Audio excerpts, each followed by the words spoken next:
somzinho.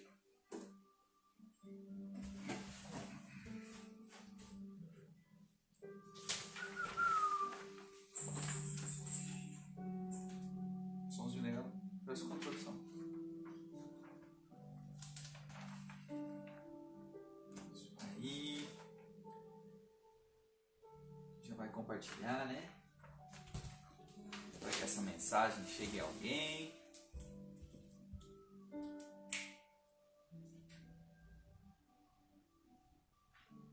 Então, pessoal, mais um Bíblia Live. Vão compartilhando a mensagem, caso vocês compartilhem da mesma fé, simpatizem com a mensagem, para que Jesus como o Cristo seja anunciado. Show?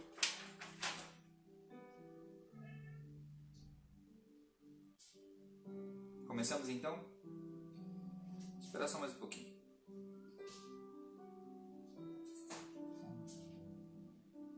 Compartilhem. Curtir não é tão importante, né? Mas o compartilhamento é interessante.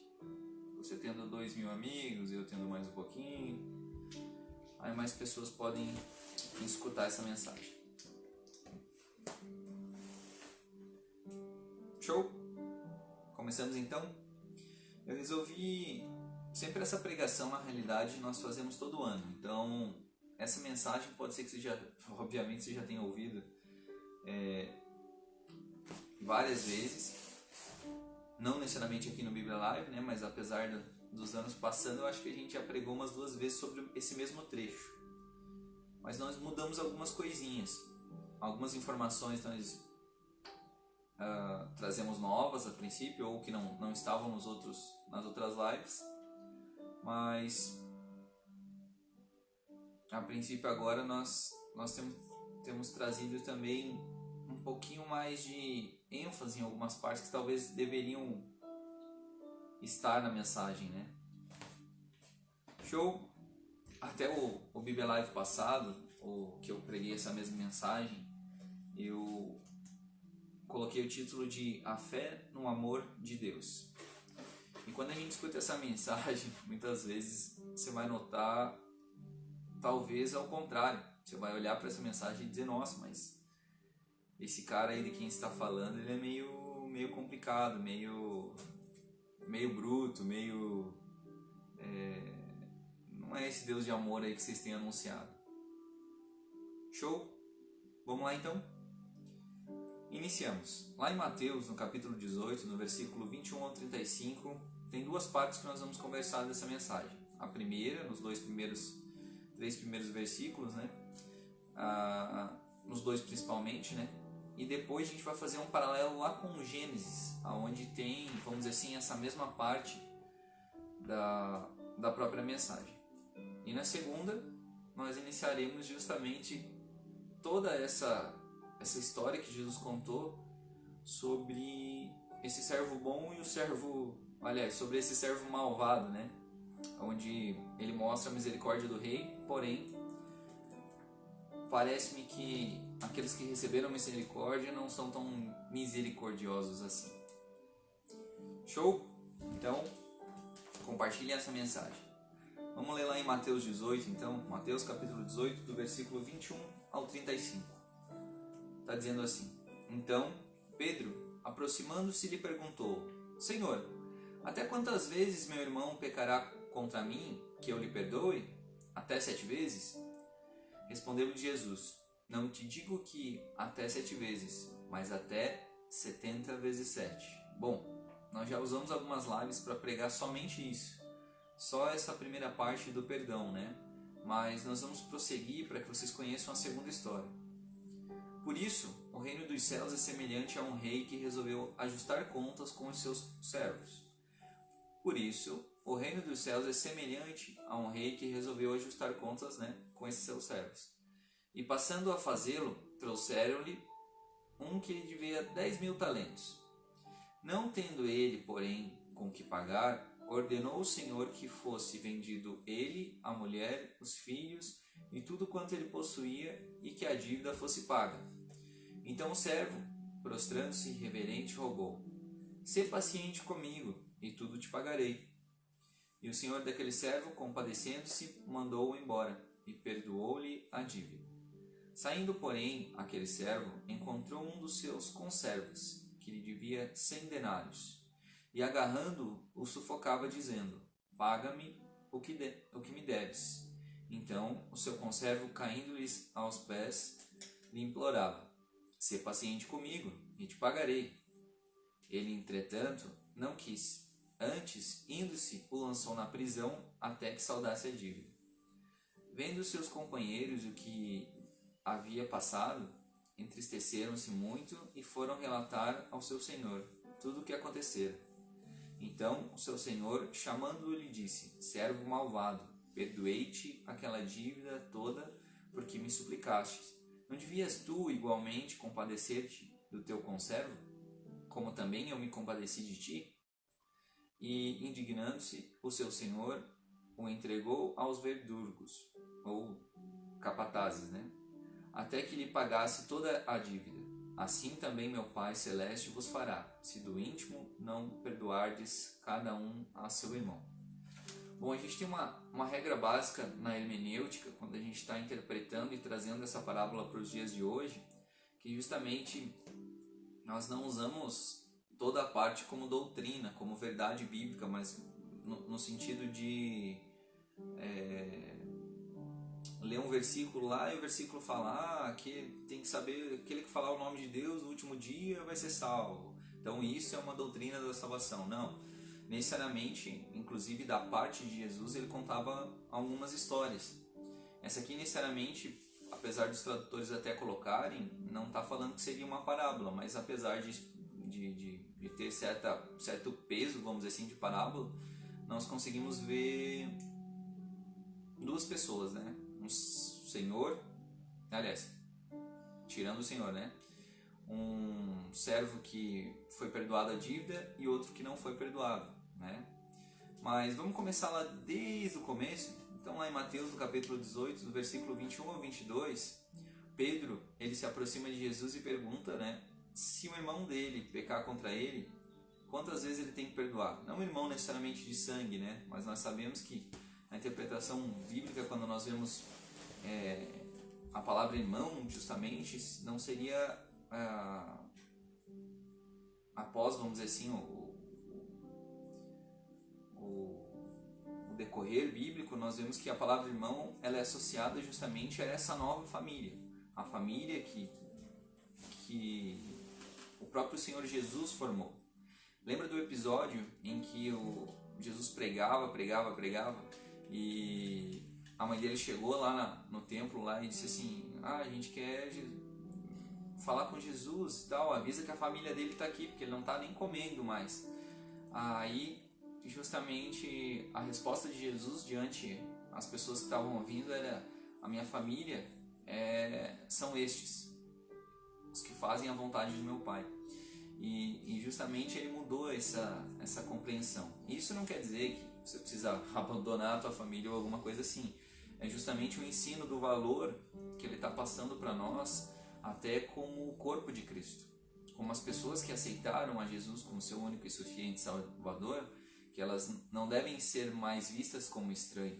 E isso tem um peso muito grande na questão judaica, porque muitos dos fariseus e dos escribas chegavam para Jesus e quando era questionado a sua descendência, ou era questionado a autoridade de Jesus, eles falavam justamente de: nós somos filhos de Abraão, como se o pretexto para ganhar o céu fosse ser filho de Abraão.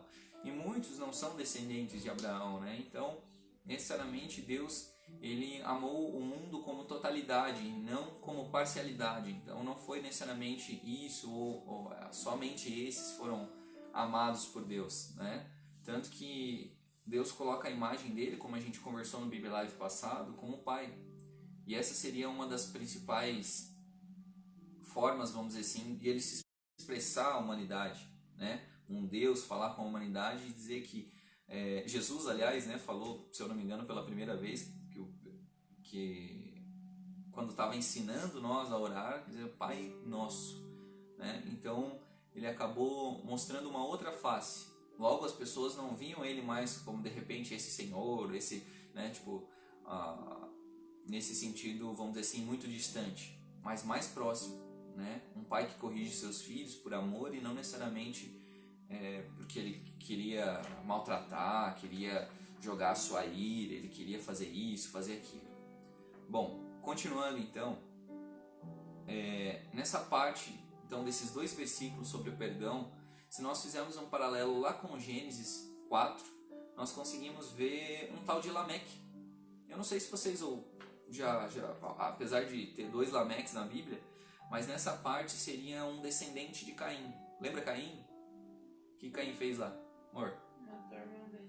Caim matou o irmão dele e Deus, em vez de né, se fosse a gente, nós ia dizer, olhar para a criação e dizer assim, então, vire pó. Alguma coisa assim nesse sentido, né? E tecnicamente Deus, como ele sabia, né, que as pessoas iam matar ele porque ele transgrediu uma lei, não, né? Ele foi o primeiro, foi um homicida no caso, né?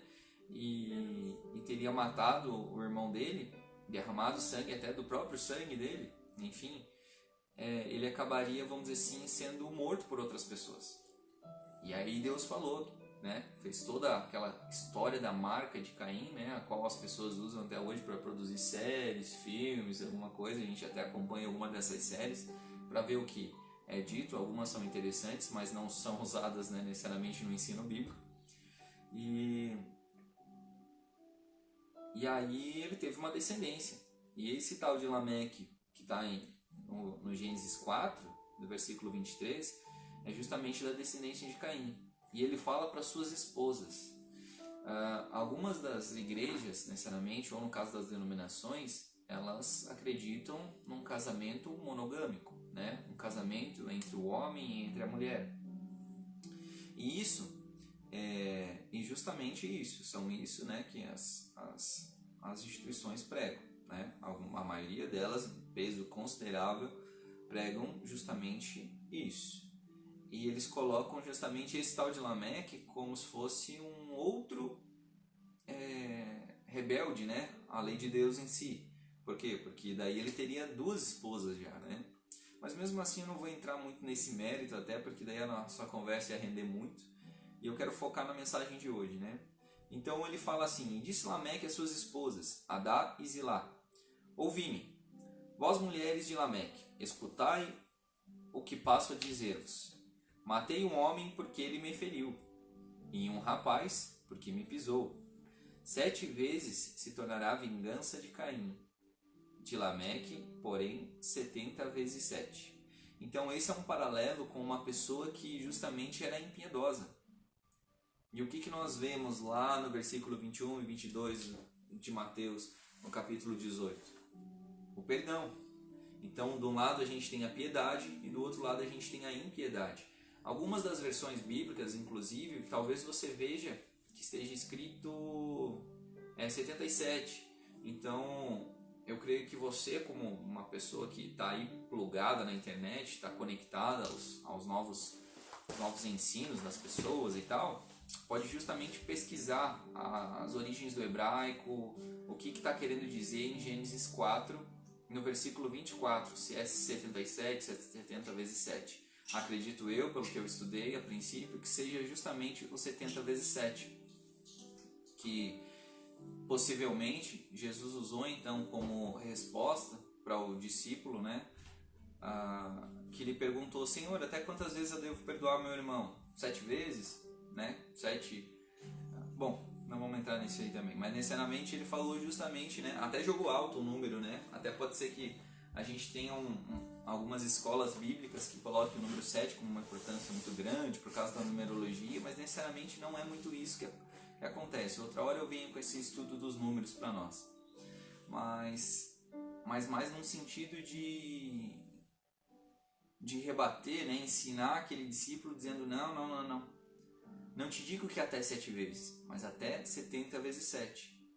Então, lá em Gênesis tinha um homem impiedoso, que feriu e matou as pessoas porque só matei um homem porque ele me feriu, e um rapaz porque me pisou. Então a gente vê literalmente, né, a impiedade dessa pessoa, né? Até quando eu vejo a palavra ímpio na Bíblia, eu já vejo com outra ótica, eu vejo nas pessoas que são impiedosas. Às vezes nós, né, em algumas ações, nós somos impiedosos com outros, com irmãos mesmo, né?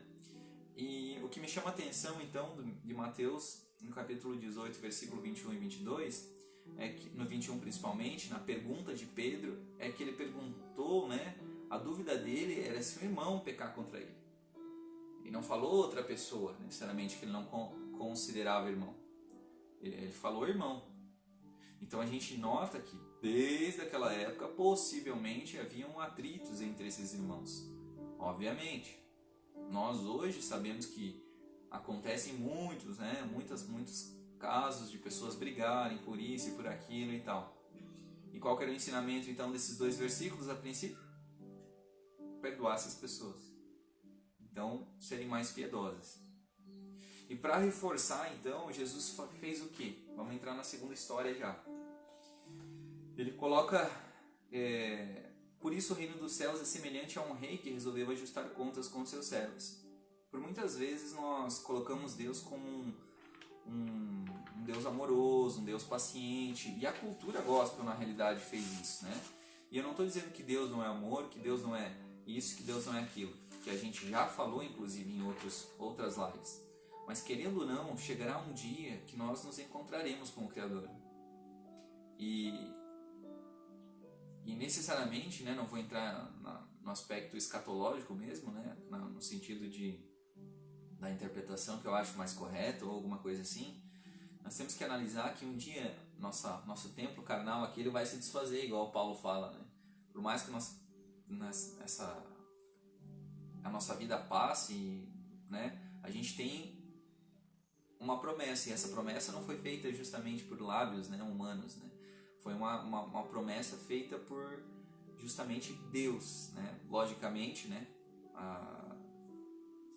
as alianças que Deus foi formando, elas culminaram para que acontecesse em Jesus, né? Todo esse nosso perdão dos pecados, né? Mas necessariamente Jesus usa dessa parte dos conservos, dos servos e conservos, vamos dizer assim, né? Do servo que não perdoa o outro conservo, para nos ensinar qual que é o nosso dever. Mas vamos a fundo agora então. Então vamos lembrar da historinha aqui. Chegou o primeiro servo, né? E disse ao rei, olha, eu não tenho, né? Ser paciente comigo e eu vou pagar a minha dívida. E se nós trouxermos um pouquinho mais pela ideia bíblica da hermenêutica, no sentido escatológico, agora falando, quem seria esse servo? Eu e você? Então Deus, aqui na história, fala que ele devia muito dinheiro.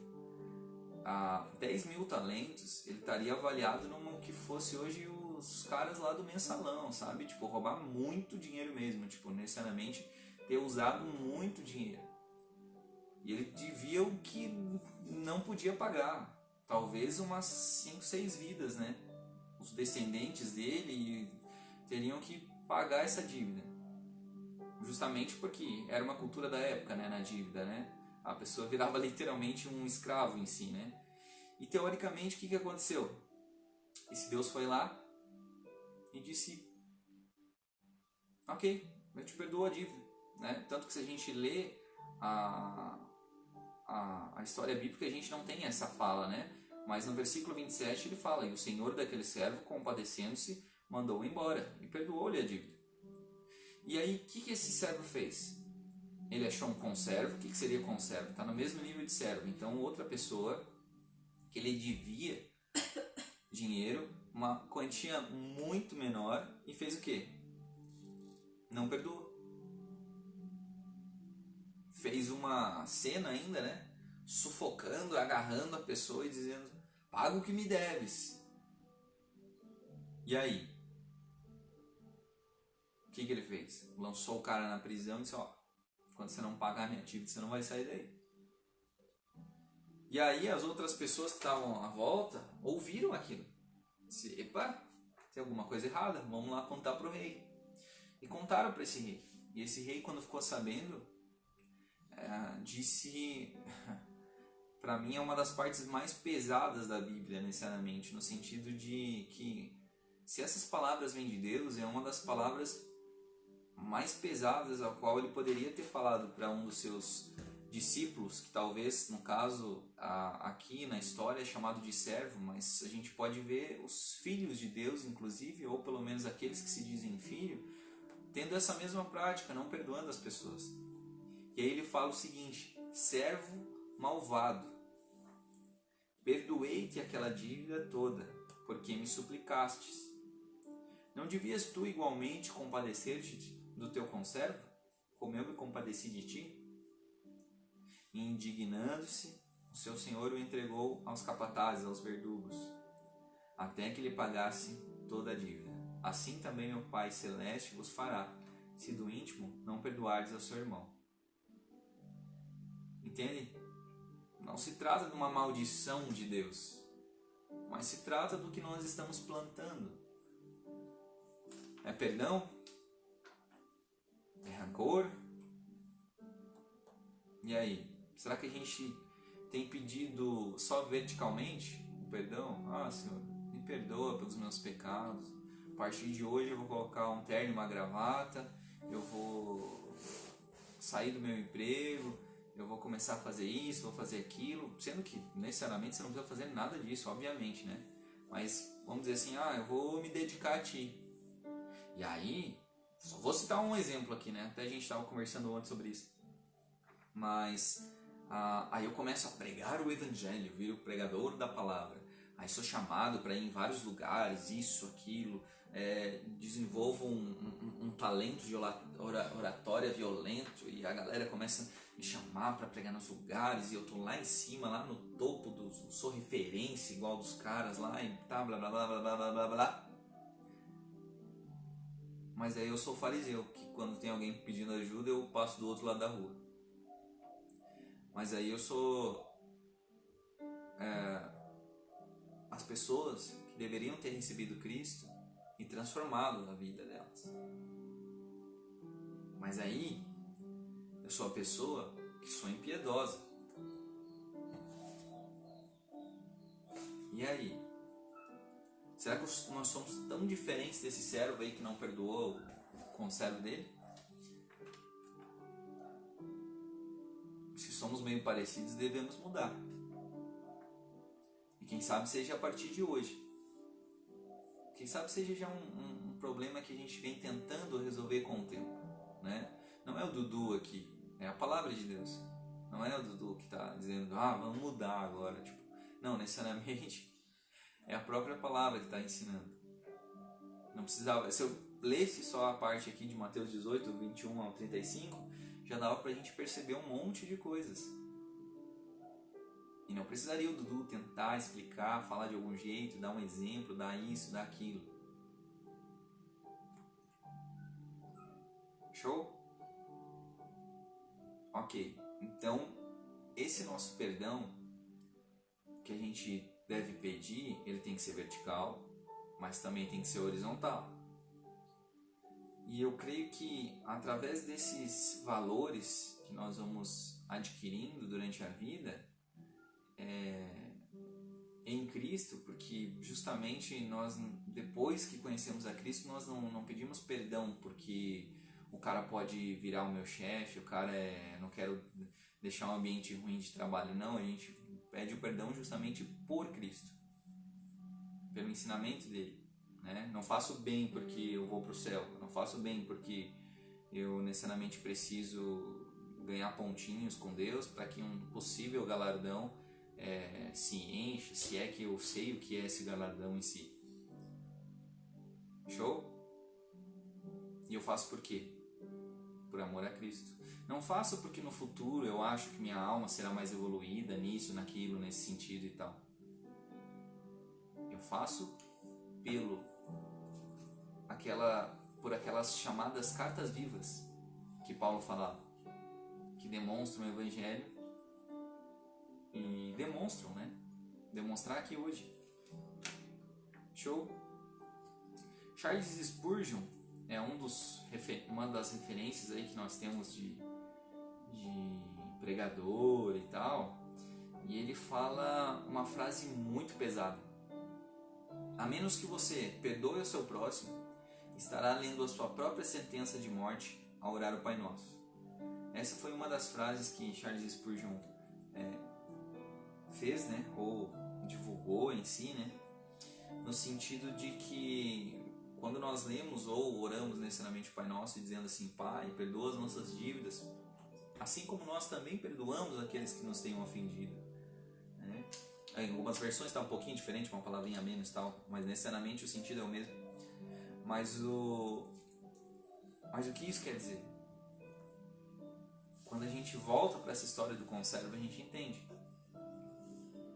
Poxa, Deus me perdoou de um tamanho que não tem como eu mensurar. Porém, agora eu, lindão, bonitão de Jesus, olha, não sou como esse aí, pecador. Vou lá e, além de falar um monte de besteira, ainda julgo demasiadamente, não segundo a reta justiça que provém da revelação de Deus, que é a Bíblia Sagrada. Julgo aquela pessoa, faça isso, faça aquilo. Não tento ajudar, não tento exortar de uma maneira que não seja agressiva, né? Tento, paulada. Pá. O que vou estar ajudando esse coitado aí? Beber umas pingas, daqui a pouco aí vai ficar louco. Vai estar correndo atrás do sinaleiro aí, dos carros.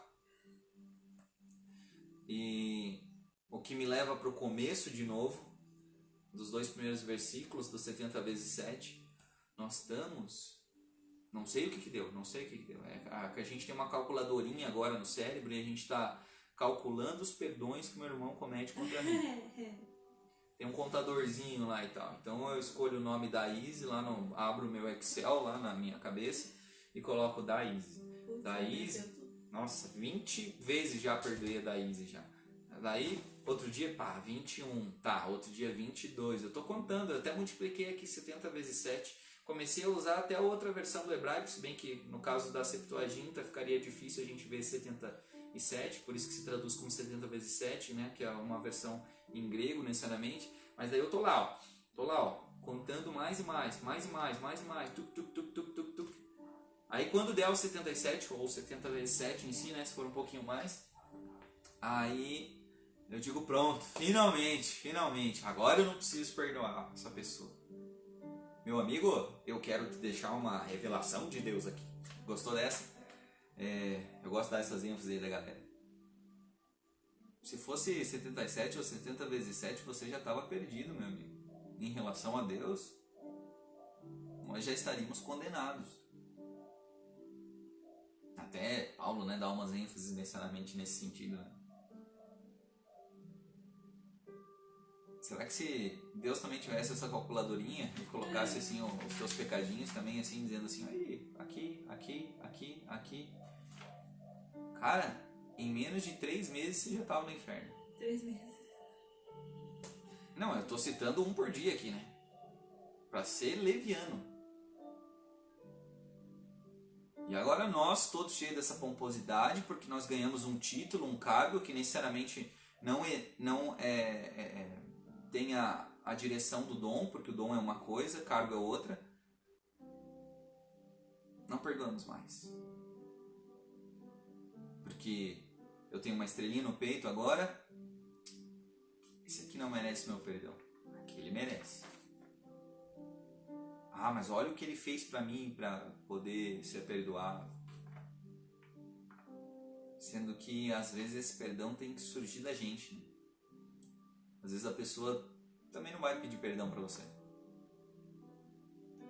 Sabe por quê? Porque ela é igual a você.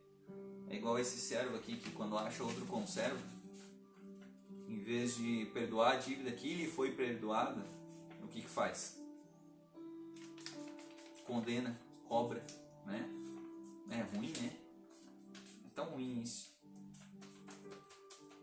Pois é. E aí eu vou para os conselhos de Paulo novamente. Lutai contra a carne, contra esse desejo de condenar as pessoas, né? O Zé Bruno, o pregador na Casa da Rocha, fala que se ele fosse Deus, a maioria da galera já estava morta já. Acho que nem existia mais humanos aqui nesse planeta. Nesse sentido de que existem coisas que nós fazemos de tão mal que às vezes nós nem percebemos que faz tão mal para outra pessoa. E é o nosso dever como cristão. Se nós somos, esse é o nosso dever. Perdoar. Assim como Deus Pai nos perdoou. E eu não estou falando de você perdoar uma pessoa e você agora ter que viver na mesma casa que ela. Eu não estou dizendo que você tenha que perdoar a pessoa e essa pessoa não tenha que responder judicialmente pelo erro que ela cometeu. Porque se a pessoa errou com você, e eu acho que isso talvez devesse ficar em mínimo lugar no teu coração, se ela semeou o mal, ela não vai colher o bem.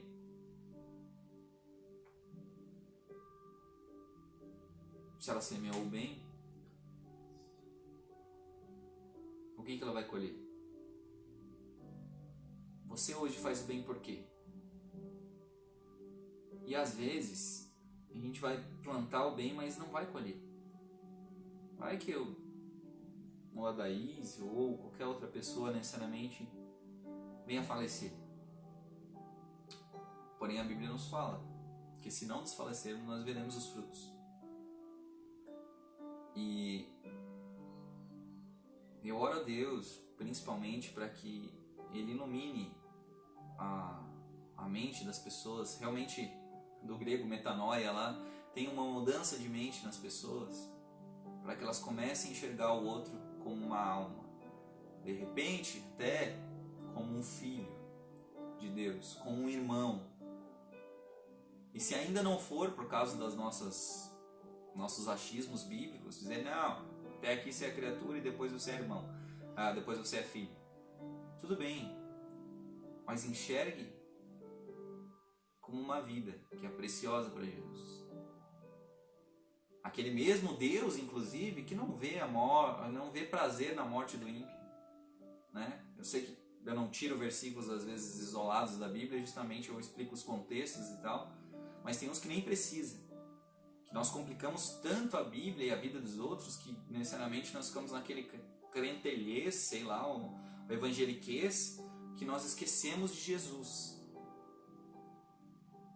E daí quando nós vestimos a nossa camiseta aqui, a gente só é mais, se não, pior do que alguém que não conhece a Cristo. Por quê? Porque ouve a palavra e não coloca em prática. Sede praticantes da palavra. Essa é uma das mensagens principais que a Bíblia coloca pra gente. Sede praticantes da palavra. Aquele que me ama, cumpre os meus mandamentos. Eu sei que nessa parte de mandamentos nós vamos entrar em dissensão de qual que é o mandamento que deve ser seguido ou não. Mas necessariamente o amor, o perdão que nós pregamos hoje vai estar presente. E é isso que nós temos que levar para as outras pessoas. Certo? Porque você ainda sendo impiedoso com ele, bom, você só vai ser o servo que jogou o outro conservo na prisão. Mas pense, que esse rei ele te observa, esse Deus ele te observa, e hoje ele te observa como pai. E se precisar, esse pai vai te educar. E eu digo glória a Deus por isso, né? Dificilmente eu falo glória a Deus nesse sentido, né, de pejorativo, que já virou uma gíria de crentelhês, mas não quer dizer que eu não rendo graças ou alguma coisa nesse sentido. Mas lembre que quando ninguém está vendo você, Deus está ali. Isso não é para te colocar medo, isso é para te colocar conforto. Porque eu posso estar falando para alguém que está muito bem, cheio de amigos, cheio disso, daquilo, e posso estar falando para alguém que está se sentindo sozinho e às vezes não enxerga esses amigos, essas pessoas que talvez possam fazer diferença na vida dela. Mas eu também posso estar falando para o crente que está perseguido, literalmente perseguido, né? Em alguns países nós não temos essa liberdade que a princípio nós temos, né? Vamos dizer assim, hoje, aqui no Brasil. Só um exemplo, né? Legal? Então se concentrem na mensagem de hoje. Quando forem orar o Pai Nosso, prestem atenção no que está sendo dito. Não repita só por repetir. Estude o que cada parte está falando, o que cada versículo está pegando. Para quê? Para que você não seja uma pessoa que agora está falando glória a Deus, não para necessariamente glorificar o nosso Deus, mas porque virou uma gíria que eu preciso falar dentro de alguma instituição, porque é isso que tal pessoa está cobrando, que a gente dê glória a Deus. Meu amigo, Deus não está pedindo que você entre num quartinho, numa construção de tijolo cheio de pessoas e fique dizendo glória a Deus. Ele está pedindo que quando você sair de lá, e ali dentro pode ser que você faça isso, e glória a Deus por isso, mas necessariamente quando você sair de lá, você continue fazendo isso. Você continue glorificando a Deus com a tua vida. E não somente lá, 1 hora e meia. Ah não, os caras são chatos, então 2 horas, 2 horas e meia. Show? Porque isso qualquer um faz. Qualquer um pode entrar dentro de um lugar e ficar fazendo as mesmas coisas, né? Vou imitar aquele cara ali, ó. E aí, o que nós fazemos? Uau, como essa pessoa é cheia do Espírito Santo. E às vezes a gente não vê realmente pessoas, e talvez nem precisa, né? Ficar medindo pessoas, né? Tipo, olhar, olha, esse é cheio, esse não é cheio, esse não sei o quê. Meu Deus do céu, vocês realmente se converteram a Cristo? Cara, cheio do Espírito Santo é o seu João, cara, que dá um dinheiro, mesmo sendo pouco o dinheiro dele, para uma família que está necessitando comida, leva felicidade, leva um sorriso, leva um abraço. E o cara está querendo medir agora dons espirituais. Ontem a gente estava falando sobre dons e daí eu fiquei refletindo sobre isso também, né? E necessariamente depois eu creio que pode ser o Espírito Santo mesmo que acaba necessariamente, não digo uma conversa muito sobrenatural, mas a gente começa a refletir sobre algumas coisas que nós já lemos na Escritura. E agora a moda da galera sempre foi, mas necessariamente agora é até medir os dons agora. Esse tem um dom maior, esse tem um dom. E meu Deus, nós somos chamados para a mesma coisa praticamente. Lógico que com funções diferentes. Mas o primeiro é glorificar a Deus Pai que está no céu. E se seguíssemos aqueles 2 mandamentos, nós veríamos, né? Amar a Deus sobre todas as coisas, todo teu entendimento, não sei o que, você vai encontrar isso em Deuteronômio também, mas necessariamente qual que é o segundo mandamento, que é igual a amar a Deus, é igual não, é semelhante, né? É o que diz no versículozinho do meio. Qual é o versículo que é semelhante a amar a Deus? Não, vamos pensar. Deus nos amou, Deus nos perdoou pelos nossos erros, né? Tenho vontade de falar algumas palavras aqui, mas vamos segurar. E aí, qual que é o versículo que é semelhante a amar a Deus? Você pode me dizer? Você que está assistindo aí? E aí, qual que é o versículo que é semelhante a amar a Deus? O senhor não sabe? Qual que é dessa? Amar o próximo. Amar ao próximo como a si mesmo.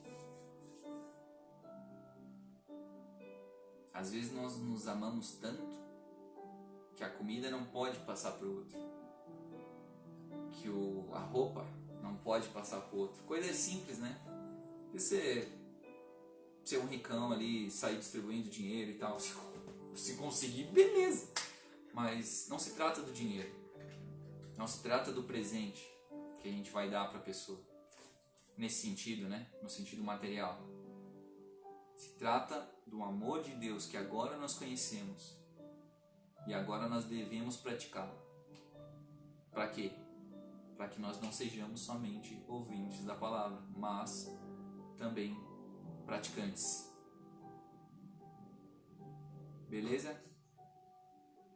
Então, reflitam sobre o que Charles Spurgeon falou. Que quando a gente ora o Pai Nosso e não perdoa o nosso irmão, nós estamos orando, né?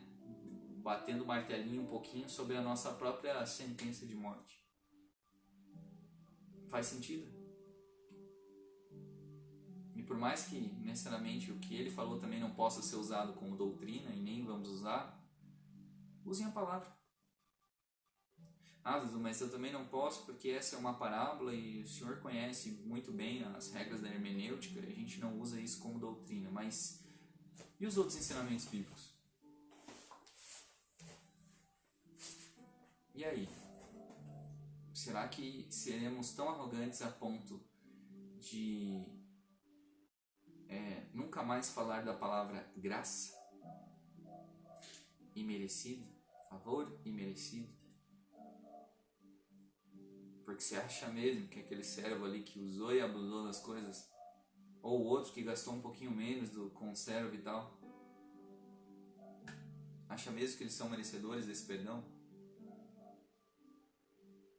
E aí, se a história for real ou apenas uma parábola, todos pecaram e destituídos estão da glória de Deus.